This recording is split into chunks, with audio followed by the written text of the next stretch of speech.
Assalamualaikum warahmatullahi wabarakatuh. Halo semuanya, di sini saya Nurul Azimi sebagai perwakilan dari kelompok 3 akan memulai presentasi di mana kami kelompok 3 membahas tentang dinamika hubungan Uni Eropa dan Tiongkok. Oh ya, sebelumnya anggota dari kelompok 3 itu saya sendiri, lalu ada Kasih Setia Zendrato dan Rahmadini Lestari. Oke, jadi kita masuk ke latar belakang. Uni Eropa ini terdiri dari 28 negara anggota yang memiliki kemitraan dengan Cina sejak lama, yaitu diawali pada tahun 1975, di mana komisaris pertama Eropa, yaitu Christopher, berkunjung ke Cina dalam rangka pembentukan hubungan dalam bidang kerjasama dan perdagangan.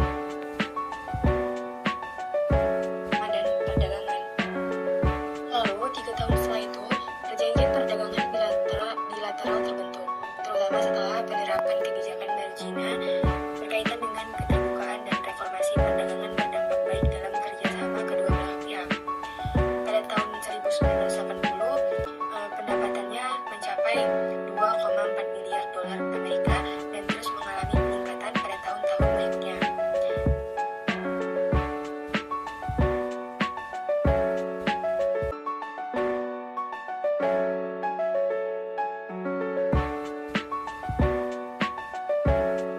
Seiring dengan perkembangan integrasi Uni Eropa setelah diperluasnya kemitraan pada tahun 2004, Uni Eropa menjadi mitra dagang terbesar Cina dan sebaliknya, Cina menjadi mitra dagang kedua terbesar Uni Eropa. Lalu pada tahun 2010, volume perdagangan antara Uni Eropa dan Cina ini naik menjadi 479,71 miliar dolar Amerika. Dan pada tanggal 21 November 2013 di Beijing, Presiden Dewan Eropa dan Presiden Komisi Eropa menghadiri Uni Eropa dan Cina, yang dimana agenda tersebut meliputi hubungan bilateral Uni Eropa dan Cina, di antaranya perdamaian perdagangan dan investasi, akses pasar atau infrastruktur, dan pertukaran orang ke orang, seperti pertukaran pelajar, wisatawan, promosi kebudayaan, dan lain-lain. Dalam kerjasama kemitraan antara Uni Eropa dengan Cina menunjukkan tren yang fluktuatif. Apa itu tren yang fluktuatif? Tren fluktuatif itu sesuatu kondisi yang tidak tetap atau yang berubah-berubah. Terus kita dapat lihat pada 2003 sampai 2008 hubungan kerjasama antara Uni Eropa dengan Cina ini kurang harmonis. Bahkan pada Juli 2008, kemitraan kedua belah pihak mengalami kemunduran secara signifikan. Ada laporan mengenai tuduhan atas Cina yang dianggap tidak sehat serta kurang menghormati terhadap hak hubungan timbal balik antara Cina dan Uni Eropa. Agenda kerjasama Uni Eropa dan Cina, mereka memiliki tantangan setidaknya ada 4 bidang, yaitu di bidang perdagangan, investasi, perdamaian, serta keamanan. Uni Eropa ini telah menjadi mitra dagang terbesar Cina sejak 2004. Sebaliknya, Cina merupakan mitra dagang terbesar kedua Uni Eropa. Cina mencoba untuk mempertahankan konsentrasi terutama pada bidang ekonomi dan perdagangan. Skema ini membuat Cina sebagai salah satu negara dengan ekonomi terbesar, bahkan sampai sekarang ya.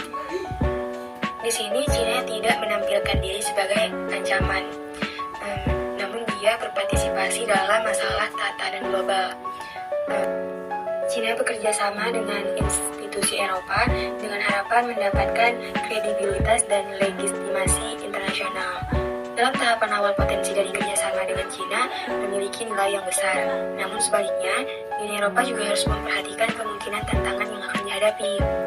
Adanya analisa dari beberapa ilmuwan yang menganggap investasi Cina tidak hanya bertujuan untuk meningkatkan dan memperkuat hubungan antara peradaban Eropa dan Cina, namun juga ada kemungkinan dapat mempengaruhi integrasi Uni Eropa. Pembangunan ekonomi merupakan prioritas utama pemerintah Cina dengan cara memajukan sektor industrinya.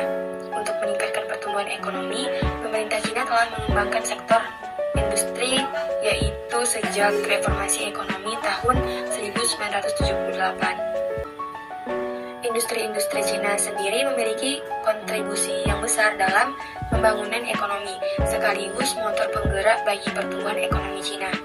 Perolehan PDB Cina yang terus mengalami peningkatan sebagian besar disumbangkan oleh sektor industri. Namun, negara tersebut juga khawatir bahwa tindakan tersebut akan menimbulkan kerusakan lingkungan yang dapat menghambat pembangunan ekonomi negaranya. Hubungan kerjasama bilateral antara Cina dan Uni Eropa ini kan sudah terjalin cukup lama. Kedua negara ini bekerja sama bukan hanya di satu bidang aja, yaitu ada di bidang program ilmiah, pembangunan, terus perdagangan, investasi, teknologi, energi, serta pertukaran budaya dan akademis. Kebangkitan Cina serta kemajuan pertumbuhan ekonominya dan posisi Cina yang strategis berperan penting dalam kawasan Asia Pasifik dan global, yang menjadikan negara ini sangat penting bagi Uni Eropa dalam mencapai kepentingannya. Namun, Cina juga membutuhkan Uni Eropa dalam ekspansi pasarnya, dan Cina juga membutuhkan dalam bidang investasi untuk mendukung pembangunan ekonomi negara Cina. Nah, salah satu kerjasama antara Tiongkok dan Uni Eropa adalah program Near Zero Emission Coal atau NZAC. Jauh sebelum Cina bekerjasama dengan Uni Eropa adalah program NZAC ini, hanya beberapa negara di Uni Eropa saja yang berhasil menguasai teknologi CCS ini, sehingga mampu mengurangi emisi karbonnya, sehingga Norwegia dengan North Sea, sedangkan di kawasan Amerika hanya Amerika Serikat dan Kanada yang memiliki teknologi ini. Perkembangan kerjasama Cina dan Uni Eropa ini terdapat dari 3 fase dalam program NZAC, yaitu terdiri dari 3, yaitu fase pertama akan mengeksplorasi pilihan untuk penyelenggaraan dan pembangunan kapasitas teknologi NZAC melalui CCS di China. Di fase kedua, telah terlaksananya pekerjaan pengembangan lebih lanjut pada pilihan penangkapan dan penyimpanan, yaitu mendefinisikan dan merancang sebuah proyek demonstrasi. Sedangkan di fase ketiga masih melanjutkan fase kedua, yakni pengembangan pembangunan, mengonstruksi dan pengoperasian teknologi CCS pada pembangkit listrik di China. Pada fase pertama NZAC tahun 2006 sampai 2009, fase ini tandai dengan penandatanganan 2 MO seperti yang telah disebutkan di atas. Nah, di fase kedua ini, Uni Eropa dan Inggris dan Cina telah menetapkan pilihan untuk potensi penangkapan dan penyimpanan karbon. Dari hasil penilaian tersebut, terdapat 2 situs yang berbeda menjadi potensi penyimpanan karbon, yaitu ladang minyak dan gas yang digunakan sebagai Enhanced Oil Recovery atau EOR, di mana CO2 dapat digunakan untuk meningkatkan produksi minyak dari ladang minyak tersebut. Selanjutnya, fase ketiga NZAC pada tahun 2012 sampai 2020, di mana fase ini masih melanjutkan fase kedua, yakni pengembangan, pembangunan, konstruksi, dan pengoperasian teknologi CCS pada pembangkit listrik di Cina. Dan pembiayaan rekonstruksi dan pengoperasian pada tahap ini juga didanai oleh Komisi Uni Eropa sebanyak 50 juta euro. Untuk fase ketiga ini, NZAC telah diputuskan akan dibangun CO2 EOR di wilayah ladang minyak daging, Jiangsu dan Jilin.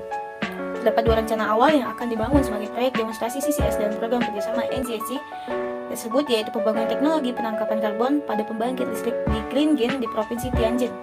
Sedangkan penyimpanannya dipilih pada basin Bohai yang berada di Provinsi Shandong, Timur Cina.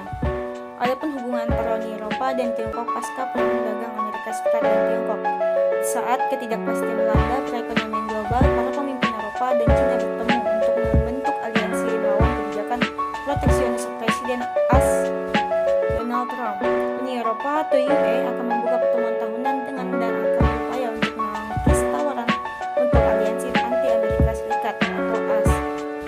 Saat Cina mengupayakan bantuan Eropa untuk masalah tarif Amerika Serikat. Di sini Cina telah bersumpah untuk membalas setiap serangan Amerika Serikat. Utusan Eropa pun mengatakan mereka telah merasakan urgensi yang lebih besar dari Cina sejak tahun lalu untuk menemukan negara-negara yang bekerjasama yang bersedia untuk melawan kebijakan Amerika First. Akhirnya Cina dan Uni Eropa juga memperkirakan bahwa akan membentuk kelompok kerja untuk mereformasi Organisasi Perdagangan Dunia atau WTO.